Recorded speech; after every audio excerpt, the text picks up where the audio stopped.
Let me make one thing clear. If you want to keep on running your mouth, wasting my time, then here's what you gotta do. Come on, give me that kick.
I have been with the same man for 7 years.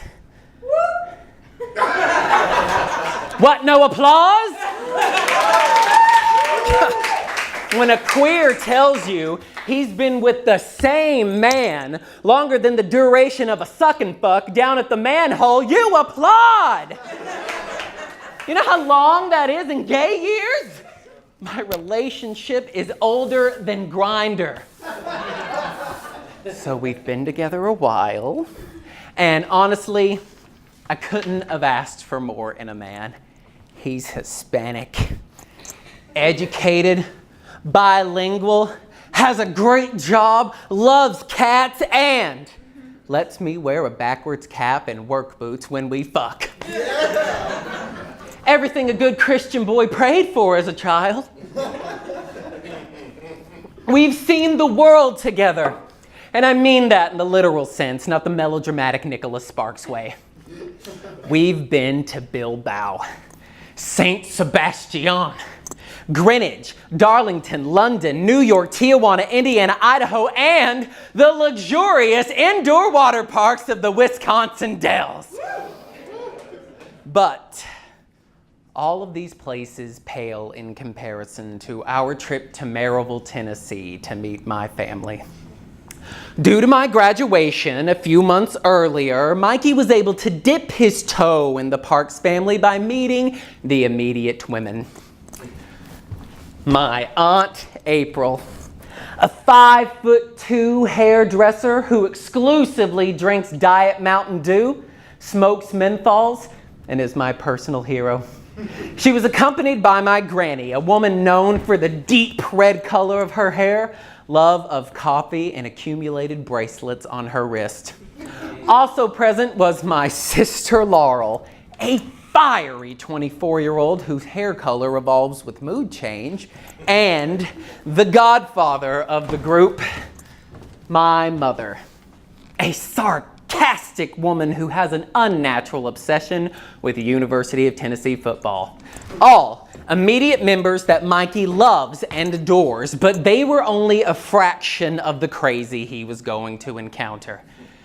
The man of my dreams was going to come face to face with my past and meet the people from the outlandish stories I tell at parties. We arrive on a muggy summer's day in late August. April has organized a little get-together at my granny's house. They take the biggest table in the house they can find, put it on the front lawn, and shower it with pulled pork, stuffed mushrooms, and biscuits. We gather around the table in a variety of plastic chairs and are meted by my cousin Gage, a student at the University of Tennessee who pays his way through college by performing on the indie wrestling channel. My cousin Brittany, who suffers from a severe speech impediment. My cousin Shauna, whose violent mood swings are due to her severe bipolar disorder. Her husband Matt, who looks like a Duck Dynasty cast member. And my Uncle Frank. Frank is a hot-headed, violent individual who suffered severe brain damage in the early 90s due to a motorcycle accident. Midway through the meal, we are greeted by my cousin Cheney, Frank's eldest. He is the spitting image of his father in every tragic way possible. He pulls up in a beat-up old car with other dim-witted youths hanging out the window. Before an introduction can even be made, Cheney shoves his unwashed hand into the center of a pan of brownies. The backed-up dirt from his nails dances vivaciously in the sugary brown frosting. His chipped nail fragments cut through the accented candy pieces like petrified tissue paper. After everyone has their fill, questions start to form. My cousin Matt is the first to engage.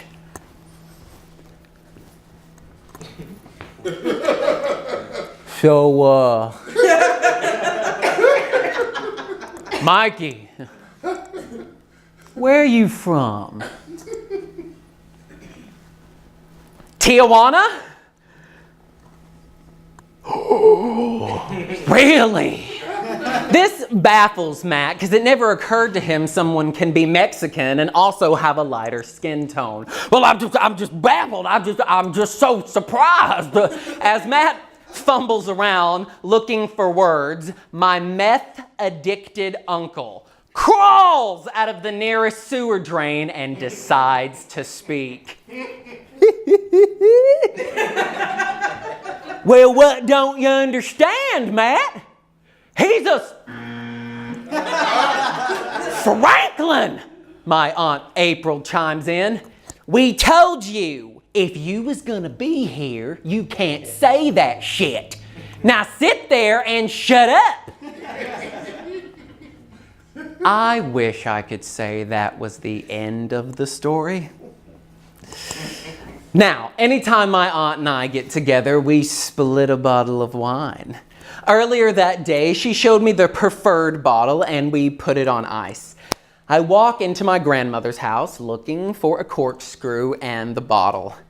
It is a museum of stained glass, 90s McDonald's toys, nail polish, and Kmart clearance romance novels. I sift through drawer after drawer looking for any cork-popping device, but none was to be found. So I stick my head back outside to the front yard fiesta and requested April's assistance.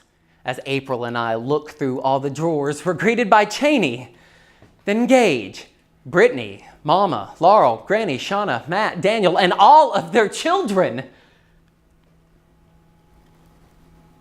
But where's Mikey? Better question, where's Frank? I fight my way out of the heaps of caring relatives and on to the front lawn, where Frank has found his way to Mikey's side of the table and has engaged him in a story.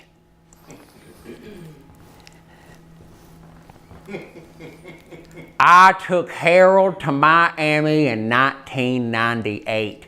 Oh, I told him I knew where we could get the best crack. I took him to a side of town that was just crawling with. And they said, "How much you want, white boy?" I said, 50. Oh, that was the best crack I had ever tasted.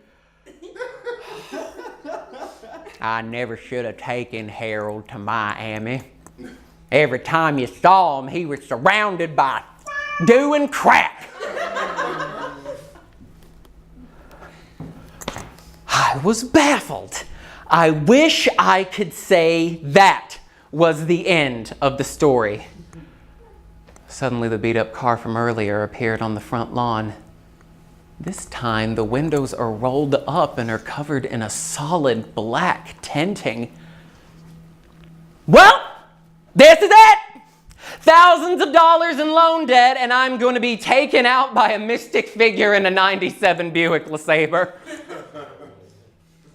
You know what? I've had a good run. I got a degree. I studied abroad in London. I've had sex in a motherfucking castle. I got this shit.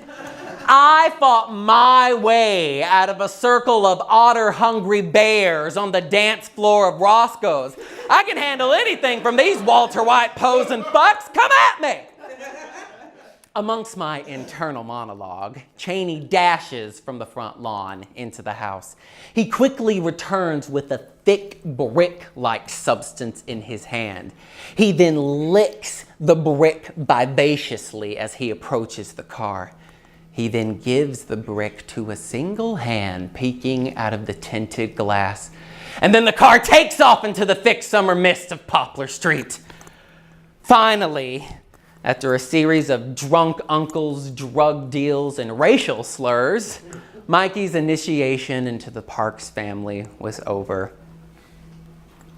Throughout the rest of the trip, I couldn't help feel that I had failed him. Why didn't I say anything? I mean, this was typical behavior for a Parks family gathering, but this wasn't the average gathering. Secretly, in the back of my mind, I knew some drama was bound to occur, but even I couldn't have predicted the events that took place. Why didn't I call Frank out on his slur?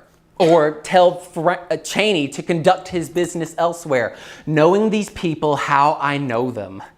Why didn't I have a speech prepared? I still fear that this trip did permanent damage to my relationship.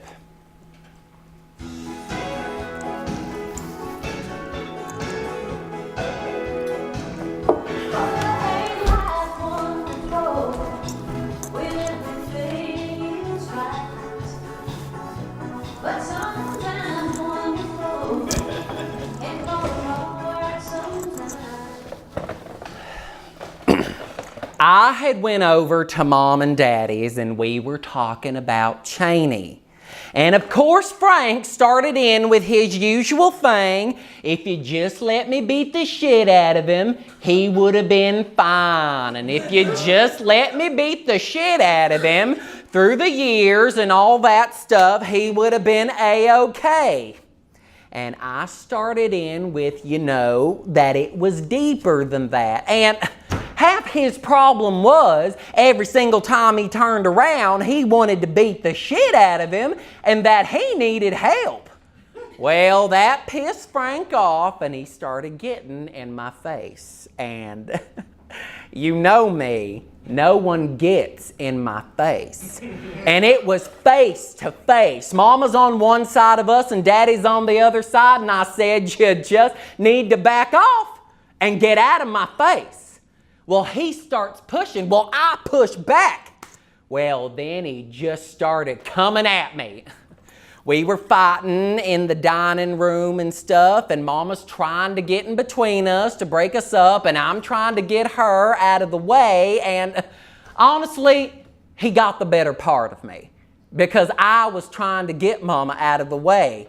He's hitting me in the head and stuff. Finally, I get one good punch in, give him a black eye, and somehow he gets me in a headlock, and I can't get out of it.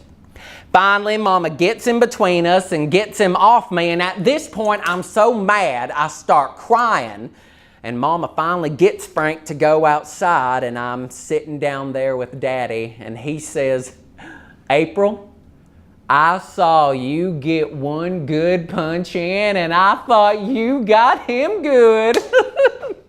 You go, girl. And when he came back in, he had a black eye. So I know at least I got that punch landed good. Reckon my adrenaline was going so high, I didn't feel any of it. Reason I was crying was because I was so mad. I didn't feel pain or nothing. I was just madder than hell.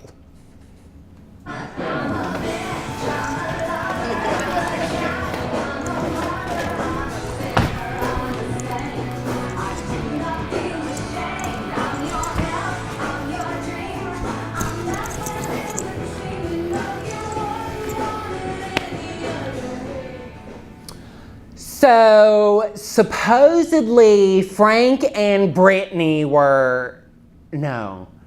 Frank and Cheney were getting into it because Frank was beating the ever-loving crap out of Cheney, so Gage gets in the middle of them and gets Frank off of him.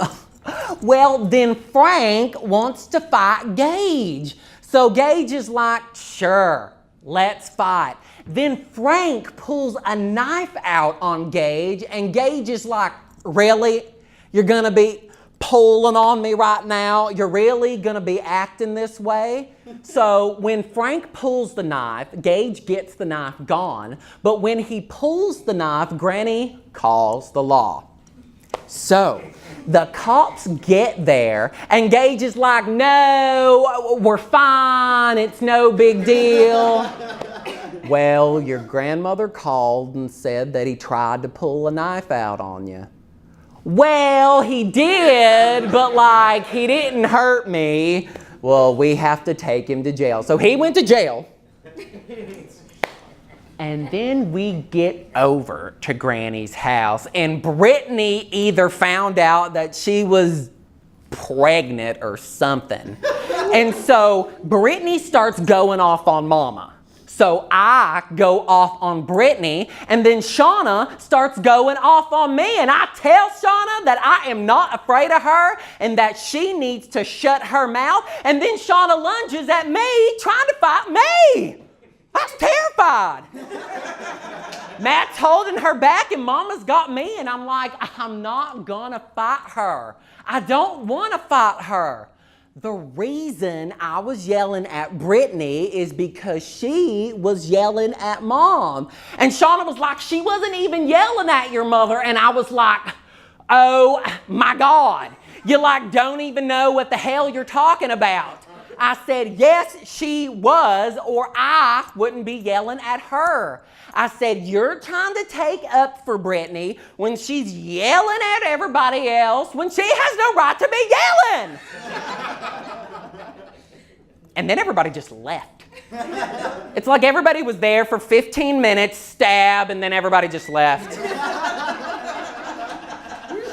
Everybody just wants to fight everybody in this family.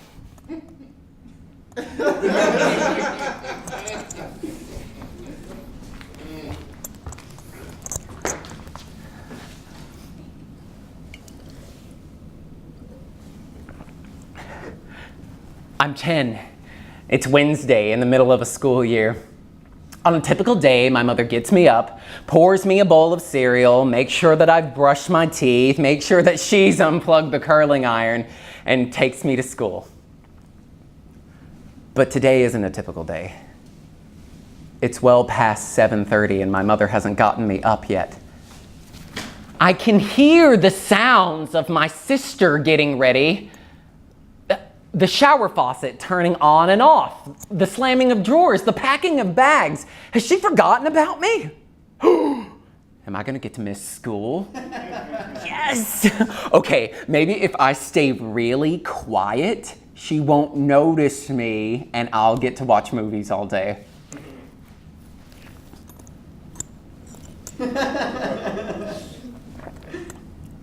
And then I hear the sound of the car backing out of the driveway. Booyah! Day off! Bring on the Golden Girls.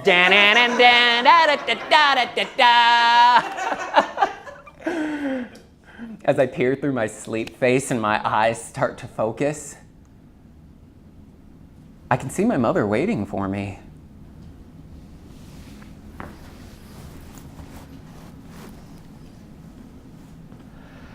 My father is a vindictive, cynical, misogynistic, racist homophobe who compulsively drinks Diet Coke. I am 7 when my father picks me up, throws me in my room, and threatens to electrocute me with a nightlight if I don't go to sleep.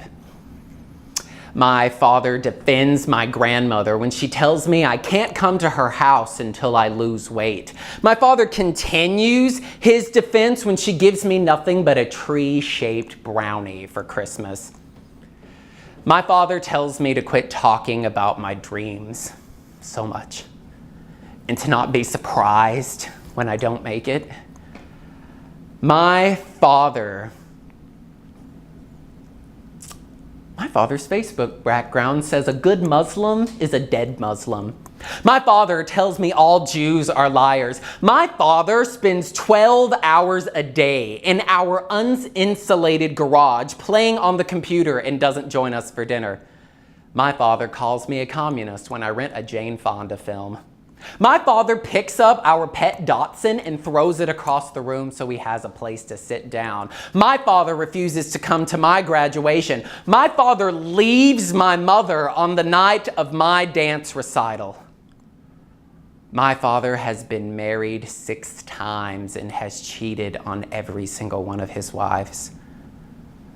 My father is a vindictive, cynical, misogynistic, racist homophobe.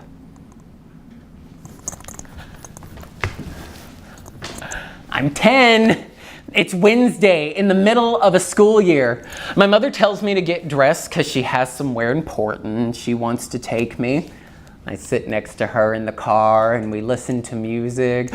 She takes me to get my favorite breakfast at McDonald's, a chicken biscuit with ketchup and a Dr. Pepper. We drive through the old part of Maryville. In the center of town is this credit union. My mother visits this credit union often, but I'm always asked to stay in the car. We pull into the parking lot of First Tennessee, and I leave my seatbelt on and continue to listen to the radio.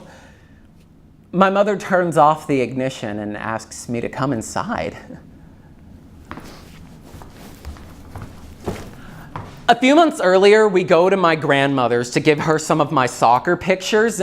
She isn't home, so my mother picks up a pair of scissors and cuts out copies to leave for her.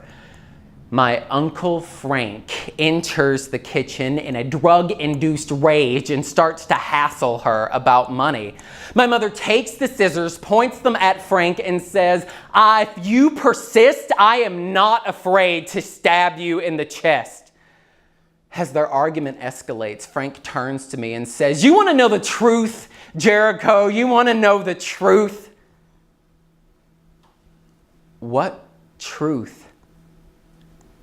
This was more than a typical Frank slur. This was rooted in something secret that wasn't meant to come out. We stopped going to my granny's for the next few months after that. We missed Sunday dinners and Thanksgiving and even refused to go to Christmas if Frank was to be present. I'm 10. It's Wednesday in the middle of the school year. My mother presents the proper identification to the teller, and we are taken to a room filled entirely of lock boxes. My mother unlocks one of the boxes and brings out a safe deposit box. I have something to show you, she says, and then presents me with my 2 different birth certificates.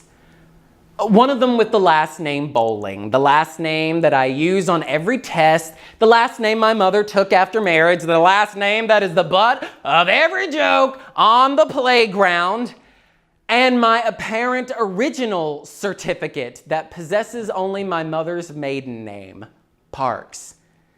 Because Gary Bowling, the vindictive, cynical, misogynistic, racist, homophobe, is not my biological father, and Jerico Bowling doesn't actually exist.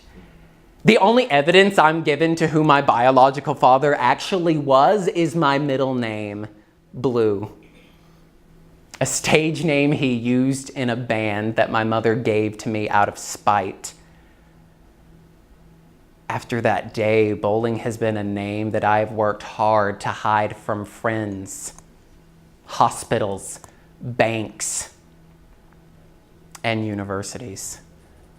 Because I would rather go by a name that belongs to somebody that I have no memory attached to than walk around with the name of a vindictive, cynical, misogynistic, racist homophobe.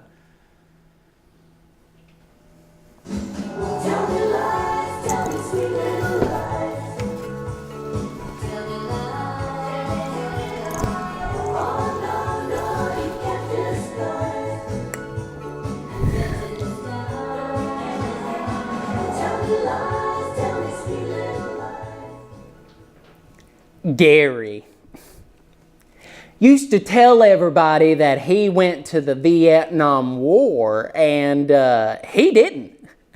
He even had these special medals that he brought into Laurel's 2nd grade class and showed them off, I believe, as if they were his own. And they weren't. He bought them off eBay. Now, when Daddy passed away, when Daddy was sick, didn't have long to live, we wanted to make sure that he got his military. Military gets certain things when they pass away. So we had Matt check into what Daddy was due. And at the same time, I had Matt look up Gary, and Gary had never been. Now, even Gary's eldest, Heather, will tell you he's never been. And Heather and Gary's newest wife, Elsie, got into a fight in the back of the limo on the way to bury Gary's mother. They were talking about Gary getting military honors when he passed, and she was back there telling her that she was stupid. Her daddy wasn't in that. Didn't go to Vietnam War. Her daddy wasn't getting no military honors. Yeah, stolen valor or something like that. See, Gary had this friend that was, I guess, blowed up in Vietnam or something. And every year on either Veterans Day, Memorial Day, Labor Day, one of those days, he would go out to that boy's grave and he would place a flag. And he would buy a pack of flags. And anytime there was something to do with the military, he would go and change the flags on that boy's grave. I think that boy is who Gary pretends to be. And that's all I know. Let's go, girls.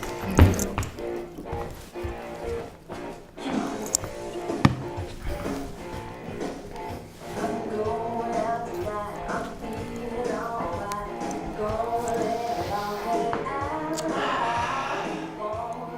out. Jerico had called me because our half-sister Heather kept posting crap on Facebook.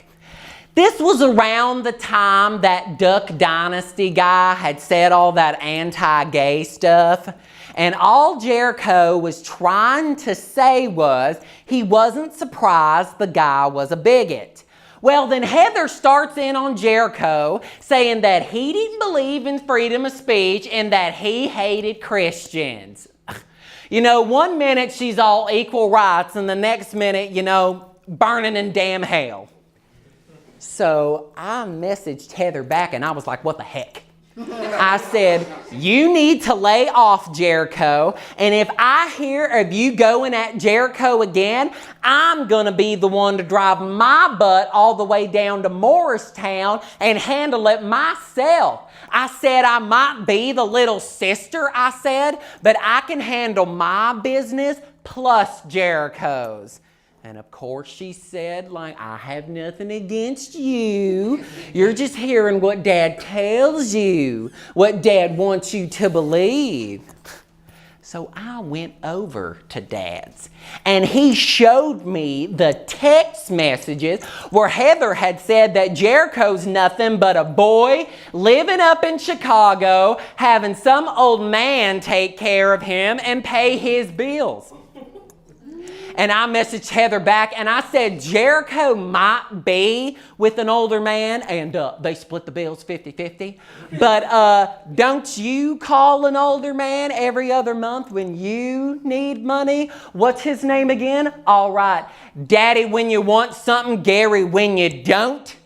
And she said, I don't know what you're talking about. I never said that. I said I have the text messages you sent me where you said it, you stupid bitch.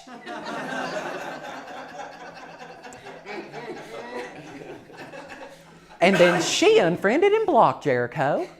And then unfriended and blocked me and then unblocked me when Dad had his strokes.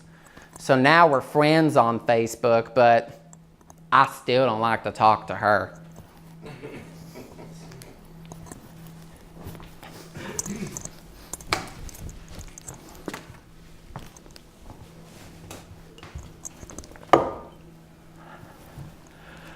August 29th, 2009, I moved to Chicago.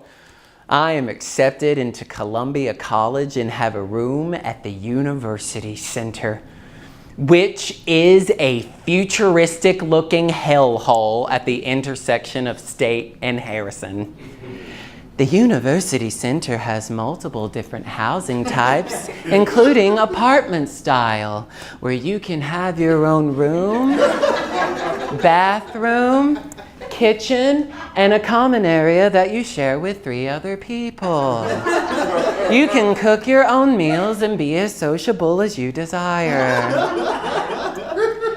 I, unfortunately, am not made of money and cannot afford one of these swank palaces on my white trash income. For my measly $11,000 a year, I am awarded a single bedroom that I have to share with a ginger-headed psychopath named Jim, who likes to walk around naked wearing a V for Vendetta mask. If I had a dime for every time I walked into my room and I was greeted by Jim's pasty ass cheeks, I would be able to afford one of the swank-ass palaces that illuminated above. In addition to my room, I am given a University Center meal plan.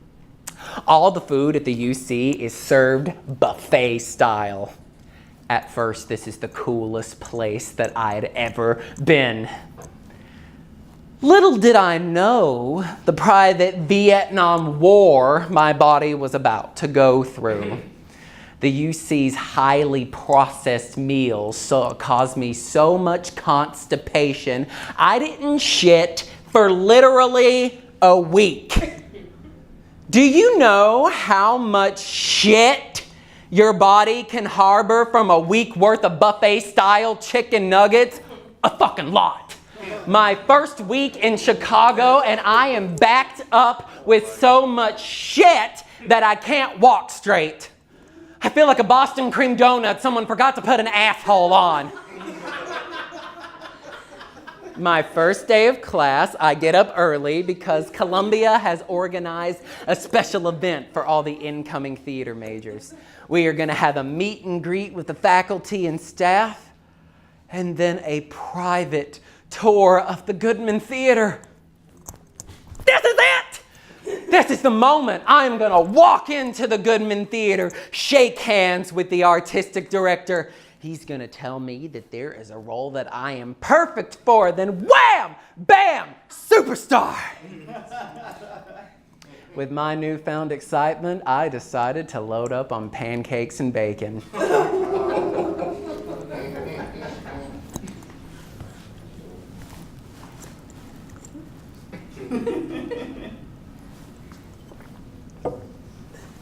The pain started in my chest. Upon completion of the flapjacks, I had this ungodly, heartburny acid feeling crawling up my esophagus. Oh, this isn't the time for an IBS flare-up. It'll be fine. I can't let it get to me. I have an important day ahead. I'll just have a salad for dinner and it'll balance everything out. I walk the 4 blocks from the university center to the theater building and the pain slowly creeps to my stomach. My intestine starts to make sounds like a Furby caught in a dishwasher.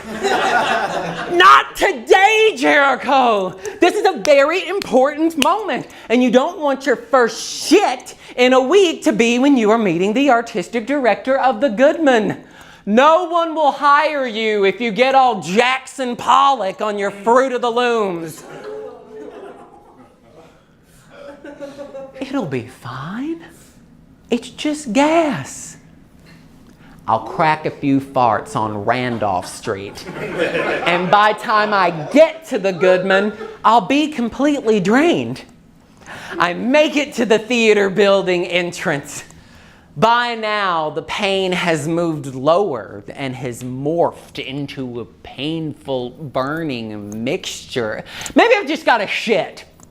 I'll find a bathroom, ooze out these flapjacks, then I will be good to frolic to the Goodman freely. But I'm not standing.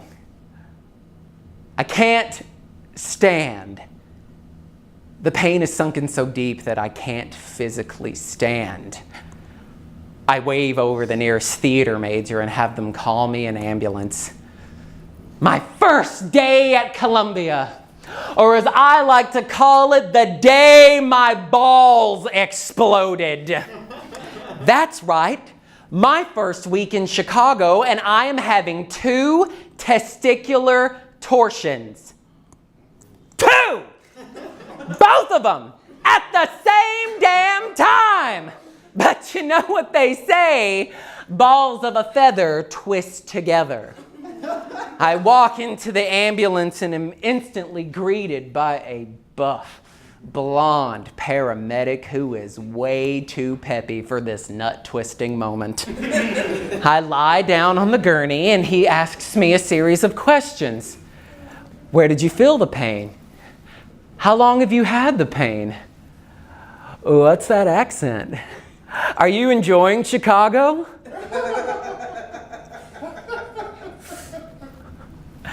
Is he hitting on me?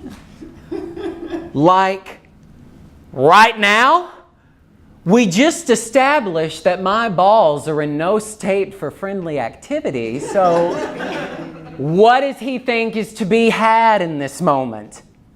Sure, you got me. If the hand of death wasn't attempting to juggle my fleshy fun bags, I would be more than happy to practice my scales on his cock. But there is a time and a place, goddammit. They wheel me into the ER and immediately perform an ultrasound. The technician lubes me up with an abundance of warm liquid gel and begins to examine. After a series of uncomfortable shape shifts, he smiles at me and says, "Boy, you sure are lucky. 5 minutes later and we would have lost them." 5 minutes? That's how long I have before they explode? I'm not lucky. I'm not even in the clear yet. I have 5 minutes before my testicles crack open like Diet Coke and Pop Rocks.